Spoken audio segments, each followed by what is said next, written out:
to the Untouchable, you ask. I mean, everybody, College Park, East Point, Atlanta, Decatur, know people who know us. The Untouchables, NWA's College Park, the group I was in. This is a long story. I'm trying to make it as short as I can. But of course, Frank Nitty, the CEO and member of the group that I was in, Gangsta rap group out of College Park, Untouchable. Of course, it's 100 people got to meet your story. You know what I'm saying? Frank get popped. He go to the feds. The group disperse. That's the story. I can, sum it up real quick. You know what I'm saying? Into details, man. Yeah, Holmes was getting caught, left and right with different packages, man. At one point, I know that Frank had went to Albuquerque, New Mexico. You know what I'm saying? Getting like 100 pounds or something like that. Some people come in the room and, I hear two different stories. I hear some people come in the room acting like they was federales and just robbed them and took this and took that. I also heard that he got banged up by the federales while he was over there in Albuquerque, New Mexico, with those 100 P's. He had to set up the guy who he was getting from for about 200 P's or something for him to get back, for them to let him go and him come back to the States, which I heard he did. He get back. Once he get back, we talked to him, everything's cool. And I didn't know that, like, he probably, I don't know what the number was, but he had like 20 to 50 more pounds coming through the mail to his mom's house from there. And one of my partners had just left from his mom's house with Holmes. And then the mail arrived. The mail arrived. He signed for it. When he signed for it, police bust all in his house. You know what I'm saying? He said he was running through the attic while they was going through the house looking for him, and he missed a beam. His foot went through the roof. They seen him. They snatched him down. Simple as that. This Clayton County. So now he locked up for that. He was already on probation for like a trip that we had took to Athens or something. Because he was a student at Georgia University while he's pushing this stuff. And he ended up getting caught with like, half a pound, quarter pound, half a pound of weed and a Mac 11. So he was on probation for something like that. Now he done got banged up in New Mexico, but then they let him go. But then when he get back to Clayton County, he had some weed coming through the mail. They bust in his house, find that, lock him up, just whatever. So now he locked up for those 20 to 50 pounds, Clayton County. Well, while he was in Clayton County, it just so happened that the guy that was working that shift that day, like the head commander, him and Nitty, Frank, went to Georgia University together because, Nitty had, which is Frank Nitty had, he was going on a scholarship, he had like a criminal justice degree. He was going for criminal justice, So, him and that guy was in the same field in school. Now here it is years later, that guy's, high-ranking officer in Clayton County. Once he seen it was Frank and they, reminiscing whatever, he seen that Frank had a probation hold on him, but he, made the hold go away so it can just be fresh, but he can have a bond, which he had a bond. He paid, 10 bands or whatnot, whatever, he get out. Of course, he get out, he on a run for that, one day all of us was riding in the car and, we was finna go like perform somewhere, and they all stopped at a park, like Maddox Park, somewhere, downtown Atlanta. They stopped at a park. There was a lot going on there. A lot of congestion going on, congested traffic. And then, somehow they had some words. Some of the Untouchable members had some word with some guys. I can't really remember everything that happened, but I know somebody started shooting. When they did that, we was trying to leave, but it's so many cars that got everybody blocked in that Frank grabbed like his 9 and he shoot 2 or 3 times out the car. Boom, boom, boom. With that being said, they end up like 5 minutes later had somebody in handcuffs, 20 yards from us when we looking this way. That they taking him out of handcuffs. When he take his handcuffs off, he pointed at the SUV that we in. Police surrounded. Like five members of the group get locked up, plus like 3 or 4 of our friends. They find like 20 ounces of cocaine in the car. Right off the rip. Everybody locked up. They find 20 ounces of cocaine in the car. Frank go to jail. Everybody go to jail. Frank get out. I think Frank bond was like 50 grand. He get himself out and come get everybody out in the Untouchables. The friends, everybody, bonds like 10, 20,000, he paying a little 1,200s and just whatever it is, you know what I'm saying? But he get everybody out. So that was like another charge that he had. And with that being said, he started moving around, because they looking for him. He got warrants and shit, probation. So he started moving around to different little condos, changing his car. The Impala turns to a Lexus GS 300. You know what I'm saying? He get a Range Rover. You know what I'm saying? And then he have that for a minute. Then trouble happened again. He changed the Range Rover to a Lexus truck, different colors, go move a pit of Lithonia, things of that nature. So at this time, we still trying to record. We just finished our second album, working on the third album, and we just trying to keep things going. We know that the heat is on him. You know what I'm saying? So he's very like ghost. You know what I'm saying? We see him when we see him. Special meeting places, different times. Studio sessions without him. Things like that would happen with the Untouchables at the time. You know what I'm saying? So last but not least, man, he was on the down low, riding his girl car. Didn't want to be in none of the fancy cars. In his girl car, smoking weed while he's driving in a DOT lane in Atlanta by himself. The Georgia State Patrol or the DOT, somebody see him by himself. They pull him over.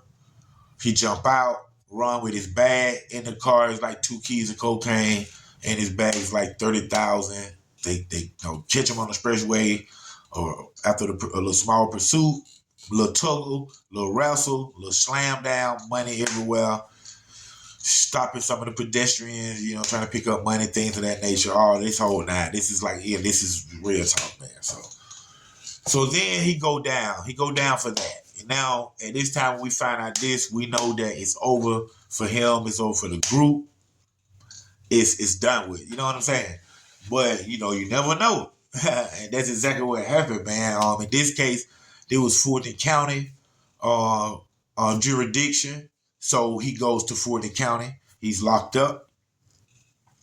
Once he get there, a similar situation happened where the incident that happened in Clayton County. Once he get down to Rice Street, and the commander on the floor, you know what I'm saying? He also went to Georgia University, Frank Altamont, and he was a friend of Frank's, a classmate.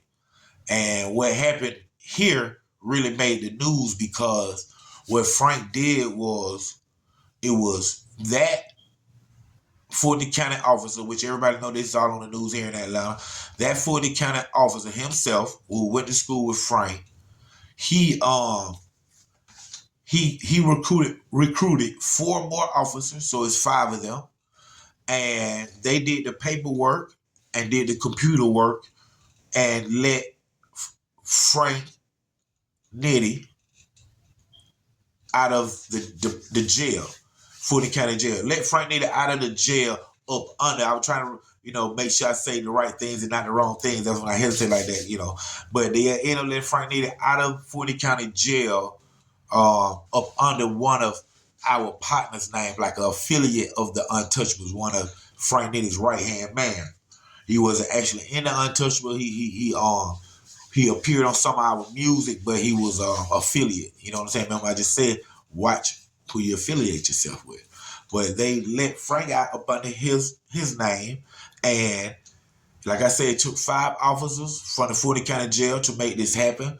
And Frank paid them $100 grand. He gave them $100 grand. My partner took the 100 grand down on him. I got the call first. Maybe I need you to take this money down. I'm like, all right, that's a bet. But then as time progressed, it changed to different people's hands. To this person right here, end up got the 100 grand, took it down to the commander. The commander, of course, paid the people that helped him, and they let Frank out. And within a week or two, it's all over the news because the feds came down. They looking for him. He's not there. How y'all let him go? They investigated. All them people go to jail who helped Frank get out of Wright Street on that tip right there. Like I said, the commanding officer played his former officer. Now, special bulletin, they looking for Frank. He in hiding. Now we're recording at, Wailing Stone Mountain. We went from Southside to now we're in Stone Mountain. He got a new house here, a new car here. He hid, and nobody knows what's here. You know what I'm saying? So, but us. So that was really the edge and the beginning of the destruction of the Untouchable, because everybody know Frank wasn't only a member of the Untouchable, he was the CEO and the executive producer, so he was doing all the financing and things of that nature. And the robbing had went down like 80% in College Park because we wasn't out there. We had no need to be doing none of that robbing and none of that stuff there because Frank was doing his thing. He kept the members fed and, okay. I had to say that. He kept everybody okay where we didn't, it wasn't no need to do all that, man. So at the end of the day, man, Frank, he was free, but running. They was closing in on him without anybody knowing except for a select few, like maybe family members or whatnot.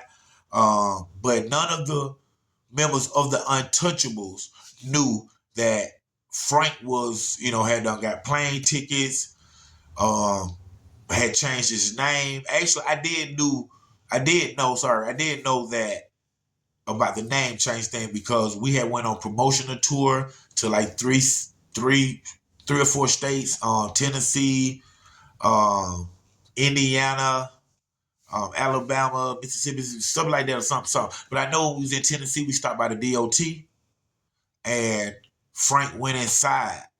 And he was saying something about he was getting his license, but it took him about 30, 40 minutes that he come out. But when he come out, he was like, go, go, go. And, I knew something was going on then. When we left, what happened was he knew that the feds was closing in on him. And he was told by, his people, his hierarchy, that he can go to Tennessee, to the DOT, take this, he go fake birth certificate, go to Tennessee, don't go to your state, go to another state, get you another ID, but this like that. And that's what he was trying to do while we was on promotional tour of our second album, which we did go to these stores, sign autographs, do all that stuff of that nature. But on the way, we stopped in Tennessee and he was trying to, do his ID and all that stuff. But we didn't know what none of this for. We just thought just for the driving purposes, him hiding, stuff like that. We didn't know that he was actually finna leave from the state and go to California and live there and things of that nature. You know what I'm saying? We was in the blind. He was just finna leave the group, but he had one more package that he was picking up that was coming through the post office. And he went there like, y'all know this story.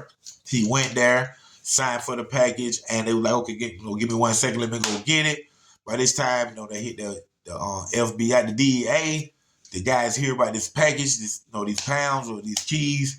They caught him right there. He tried to run out the post office, slammed down, bam, they got him. Feds, he on pre-trial, the Fed side, and that's the end of the Untouchables right there. You know what I'm saying? So that's exactly the Beaches story.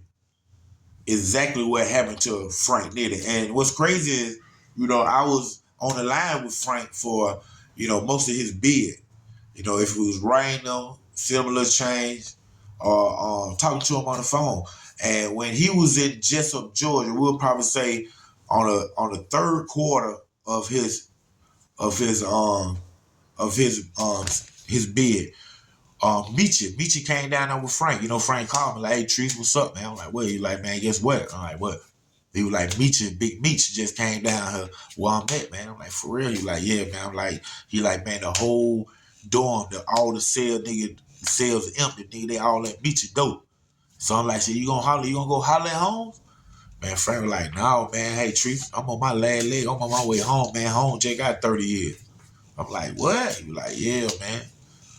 So, man, once again, man, I want to thank y'all for tuning in to Underground Source TV with your host, Don Trees Knox, film and TV producer, OG Black Boy 3700, man. College Park Project, stand up.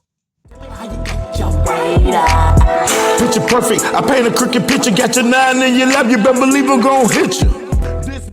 Welcome, everybody, to another great episode of Quick Lessons. Okay, right now, man, today, Quick Lessons right here on Underground Source TV with your host, TV and film producer, Don Trees Knox, a.k.a. OG Black Boy 3700. Today on Quick Lessons, today is don't be guilty by association. And to be honest with y'all, that's easy to do. Like y'all know, that's easy to do. Only thing you have to know is, only thing you have to do is be with somebody, associate yourself with somebody. You know what I'm saying? And one place that you don't want to do that at is in prison. Real talk, man. Easily get your head buzzed. Real talk, real talk, real talk. I remember I'm walking into, I had just got there. I've been there probably a little bit over, maybe about 40 days. I'm in Coastal State Prison. And I walk into one of my partners, walk into one of my partners' room, into the cell. It's a 4-man cell, his cell is. But when I got there, he wasn't inside. But it was a dude that was in there, like unpacking his stuff like he just got there. It was somebody new. I didn't know him. I knew that he went in our dorm, it was somebody fresh with him. So I said, what's up, home? What home you at? And then he was like, man, I think he went outside shooting basketball or something, man, So I was like, oh, you new here? Excuse me. Because I was thinking that he had just came in. He's in the cell, in the middle of the floor, unpacking all his stuff. So I said, you new here, home? You just got here? He was like, nah, I've been in the hole cutting hair. So when he said that, and the way he said it, I actually thought that he was a barber. That he was in the hole, he was cutting hair, he just coming out the hole and he coming into a new dorm or whatnot. You know what I'm saying? That's the first thing that came to my head. So I'm like, oh, you know how to cut? He was like, yeah, man, but they let you cut either in the gym or you cut in the hole. I was cutting the dudes who in the hole head. So now I'm thinking, okay, he just getting transferred from another dorm. He used to work in the hole cutting their hair. Something like that right there. So I'm like, okay, cool. So then home like, hey, man, I got an extra pair of pants. You want these pants and stuff? I was like, yeah, I'll take it, man. He was like, shit, I got some long shirts, too. I know it's cold. So I'm like, cool, man. He was like, because I got like 3 pairs. He pulled out and he had like 3-4 pair of long shirts and stuff. And I'm like, yeah, bet, man, bet. So he gave them to me. I got him, folding them up. And, as I'm standing right there, he's still on the floor, sitting down. And then I said, man, what you in here for, Holmes? What you in here for? And once I asked him what he's in here for, I knew something wasn't right once he got up and went to the door and shut the door. You know what I'm saying? He didn't shut it all the way like lock it. He just pushed it up to the frame. It was like just had a little crack in it or whatnot. So I see this and wondering why he doing it. You know what I'm saying? But I'm just waiting for him to say something. So he started talking. He was like, yeah, man, listen what happened, man. It's a messed up story, all that. So I'm like, what happened, bro? He was like, man, I had hit this chick, man. I had just met her online. And we had went out on a date, man. And, we end up at a hotel that night, had a few drinks, man. We end up at a hotel. I end up knocking the chick down. You know what I'm saying? We had a good night. I dropped the chick off, and went on about my bid. You know what I'm saying? She called me the next day. I didn't even answer the phone. Real talk, bro. And then he said, but then, a few days after that, man, I ended up finding out that I got chlamydia. I'm like, what? Chlamydia? I ain't heard that word in years, but hey. But he was like, yeah, man, I ended up getting chlamydia, man. Then on top of that, man, my little cousin, man, she was like 10. She ended up drinking behind me and ended up catching chlamydia. In my head, I'm saying, man, I'm a little bit intelligent, like chlamydia, sexually transmitted disease, chlamydia, STD, sexually transmitted disease, drink behind somebody. It ain't adding up. So of course, when he say that, I know that that's not true. So I started thinking right off the rip what this dude done really done. So when my mind compute on what he really done, I get the hell up out the room. Hey man, appreciate these shirts, homie. I gotta bounce and bounce right up out that room. You know why? Because I was finna be in that room just carrying on a casual conversation when some blood gang or GD or the Muslims or the Crips come up in that room and push up on you. And when they push up on you, I'm in there with you. Oh man, I'm guilty by association, man.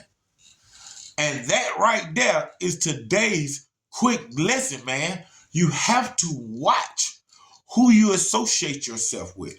You know what I'm saying? You have to watch who you affiliate yourself with. Because association and affiliation is go hand in hand, man. And like I say, in all day, I would have been in that room when they pushed up on him. Because listen to this. A few days later, maybe about a week or two, he didn't last that long enough. Maybe about a week or two, they pushed up on Holmes, and Holmes had to get up out of our door, man. And I didn't even know when they pushed up on him. I was at work somewhere, in the kitchen. Like I said, I worked in the kitchen. I come home, man, I see Holmes out there on another detail, like he was doing the garden. He was planting stuff. And then when it was time to come in, he went in another door. I said, oh, they might got him up out here. They put him on the door, wiped his nose and did something. Real talk, man. But like I say, man, Underground Source TV with your host, OG Black Boy 3700, man. This is Quick Lessons, College Park Stand Up. My amigo and kilos by the boatload and no load. It's time to get your weight out.